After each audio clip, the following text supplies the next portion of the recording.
Happy day 196 of my challenge, and happy Friday to you guys. You know, what if the simplest act you do each morning carried the power to change everything? What if before you check your phone, before the noise of the world floods your thoughts, or before fear has a chance to speak, you stopped and you looked towards heaven and said, God, this day is yours.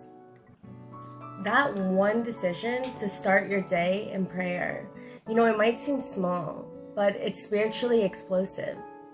Because prayer isn't just words whispered into the air. It's the moment where heaven meets earth inside your heart.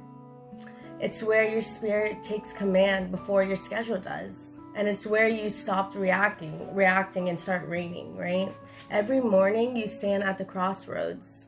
Either you let the world set the tone, or you let God set the atmosphere. One path leads to exhaustion, confusion, and distraction. The other leads to clarity, peace, and divine power.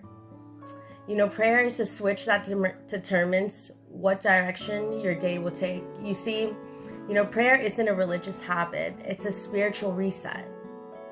When you pray, you're not just talking to God, you are aligning yourself with Him. You're handing Him the pen and saying, Lord, write today's story. You're inviting Him, the creator to the universe, to take charge of your schedule, your emotions, your decisions, and your destiny.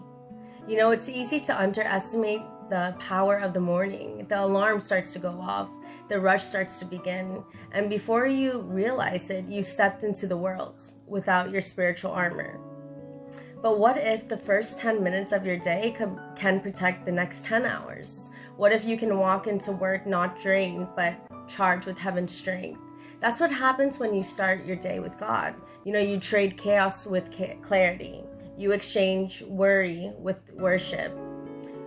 And because when you seek Him first, everything else starts to find its rightful place. Matthew 6:43 plainly says, seek first the kingdom of God and its righteousness, and all these things will be added to you. So when you give God your first moments, He commands the rest of your hours. So I want to remind you guys today, to remember the first thing when we wake up, let's remember to pray, because that's how we start our morning. We start it and we end it with that. Anyways, I love you guys, and I hope you have a wonderful Friday, and I shall see you tomorrow. Bye.